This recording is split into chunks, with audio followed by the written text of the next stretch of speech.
საღამომშვიდობის ჩემო კარგებო. დღეს მე და ჩემმა ბავშვებმა მუსიკალური წარმოდგენა მოგიმზადეთ, ასე რომ ყურადღებით იყავით, ვიწყებთ. იყო და არა იყო რა, იყო ერთი მელია. როგორც ყველა მელია, ისიც ცბიერი და ხარბი იყო, თანაც უსაქმური. მთელ დღეს სარკესთან ტრიალში ატარებდა, ამიტომ მასთან ტყეში არავინ მეგობრობდა.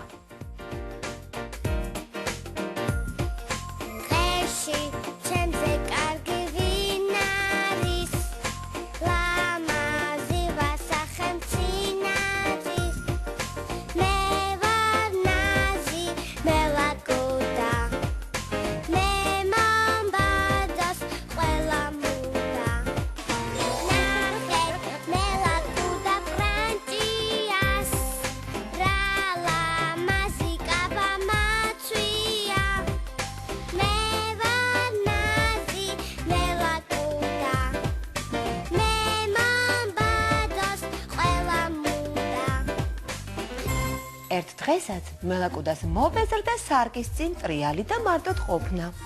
ბევრი იფიქრა და გადაწყვიტა. სადამდე უნდა ვიყო ასე მარტო, მოდი ჩემს მეზობელ წერას დავპატიჟებ გემრიელ ფაფაზე.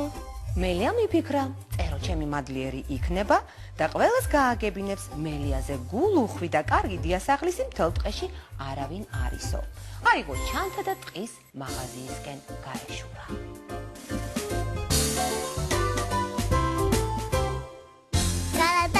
Saruyeda, შევსება, გჭირდება, საძღრის მალაგი თუ გათავდა, ნუღა, გაგიკვირდება, ხაში ჩანთა უნდა აიღონ, ჩვენ ახალი უნდა წაიღონ, ისნობათი გიკვირდეთ, მოილხინეთ,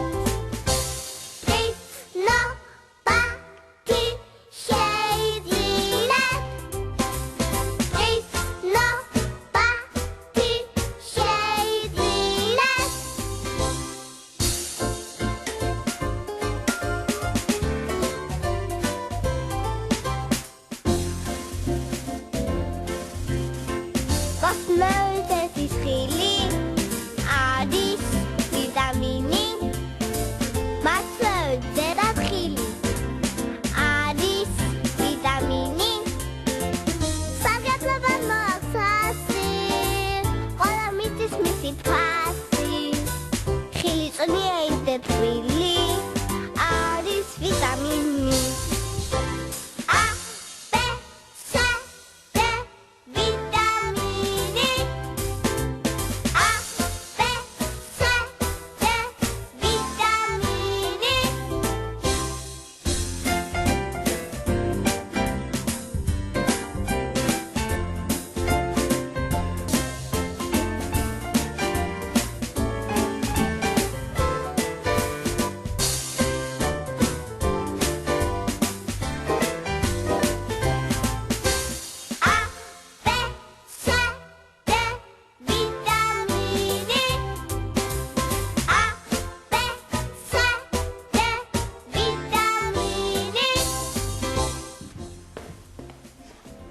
გამარჯობა მელია. აგიწოდა ბურღული? ხო, რა საკვირველია. 1 კილო გიყოფა? არა, 4 მომართვეს. ალბათ სტუმრებსელია. ვის სუნაგი მელია? დიახ, ველი სტუმრად წეროს. ჩემი მეზობელია. წერო წვრთნელი იყო. ის იქვე ახლოს ცხოვრობდა და ყოველ დილით ტყის ცხოველებს ავარჯიშებდა.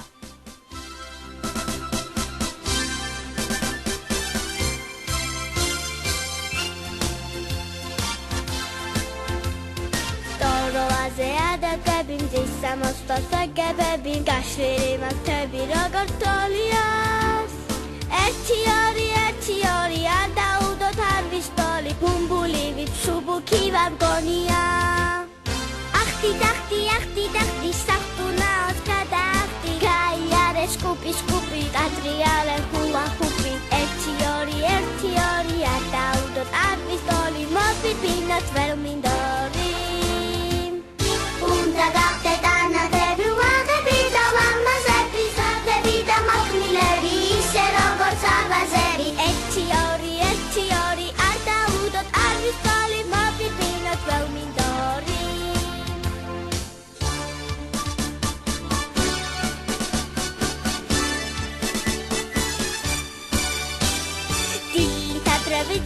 ყოფილ ბალიშის ქვეში მალებით წარმართი ძილის კუდები ყოფილ ხარ გაიყვიძე გამომხილდი მახვიძა რასავით რეკა ყოველ დილით შვედი აერობიკა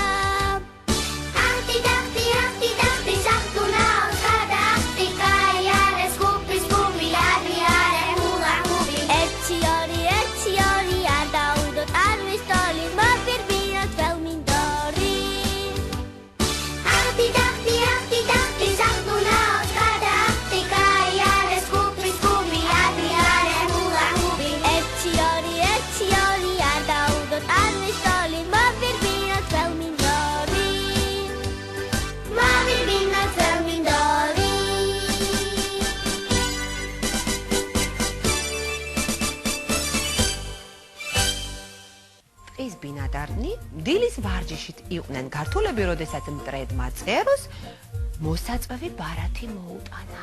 წერომ მადლობა გადაუხადა მტრედს და ბარათი გადაშალა. ძვირფასო წერო, გიწვევ ვახშამზე საღამო 7 საათზე, პატივისცემით მელია. წერომ მოსაწვევი წაიკითხა და დაფიქრდა. მგონი მელიამ გადაწყვიტა გულუხვი გახდეს და სიხარბე დაივიწყოს. ეს კარგი საქციელია, აუცილებლად ვესტუმრებიო.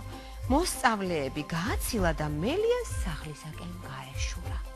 მელია კი ამ დროს სამზარეულოში ფუსფუსებდა. სტუმრისთვის მან გემრიელი ბურღულეულის ფაფა დაამზადა. სანამ წერო ესტუმრებოდა, მელიამ თავის მომზადებულ ფაფას გემო გაუსინჯა და გაიფიქრა. ეს რა გემრიელი ფაფა გამომსვლია? წეროს რომ ვაჭამო, მე რაღა დამრჩებაო და ერთ ეშმაკურ ხერხს მიმართა. მგონი წერო უკვე მელიასთანაა. მოდით ვნახოთ რა მოხდება. მობძანდი ძვირფასო სტუმარო, ფაფა მართლაც გემრიელი გამომივიდა. მელიამ დიდი სიყვარულით მოიკითხა წერო და ეშმაკური ღიმილით მაგიდასთან მიიპატიჟა. ნეტომ რა ჩაიფიქრა მელიამ? წერო მაგიდას დახედა და რას ხედავს? მის წინ დიდი ბრტყელი თებშიდევს. არადა ხომ ყველასთვის ცნობილია, რომ წეროს დიდი ნისკარტის გამო თებშიდან ჭამა არ შეუძლია. მელიამ მთელი ფაფა თვითონ მიირთვა, სტუმარი კი მშიერი დატოვა. რას იზამდა წერო? სახლში მშიერი და ნაწყენი დაბრუნდა. მეორე დღეს აერობიკის გაკვეთილი რომ დამთავრდა, წერომ მეგობრებს მელიასთან სტუმრობის ამბავი უამბო და გადაწყვეტილება მიიღო. რძეზე ვიწო მელიას ძლიერ გემრიელია. წერომ გადაწყვეტა მელიასთვის ჭკუა ესწავლებინა. როდესღაც ხომ უნდა მიხვდეს თავის დანაშაულსო? თქვა წერომ და საუზმის სამზადის შეუდგა. რძე აადუღა და შემდეგ მაღალ ყელიან ჭიქებში ჩაასხა. წერომ მეგობრების დახმარებით სხვა სასუსნავიც მოამზადა, მაგრამ გადამალა. თურისთვის ამას ზღაპრის ბოლოს შეიტყობთ. მელამ მოსაწვევი მიიღო. გადაიკითხა, გამოიპრანჭა და სიხარულით ეწვია წეროს. მობძანდი საყვარელო მელია, მე ჩვენსავით მინდა კარგად გაგიმასპინძლდე. წერო და მელია მაგიდა შემოუსხდნენ. მელიას რძის სუნი ეცა და ძალიან მოუნდა დალევა. მაგრამ რძე წრილ ყელიან ჭიქებში ესხა და ვერაფრით ვერ მოსვა. წერო კი გემრიელად მიირთმევდა რძეს, რადგან წრილ ყელიან ჭიქაში ნისკარტის ჩაყოფა მისთვის მოსახერხებელი იყო. მელამ უხერხულად იგრძნო თავი. გაახსენდა წეროს როგორ გამომასპინძლდა და შერცხვა. ახლა ხომ მიხვდი როგორ გამიმასპინძლდი, ვიცი სამაგიეროდ გადახდა, არ არის კარგი, ამიტომ ყურადღება, სურპრიზი.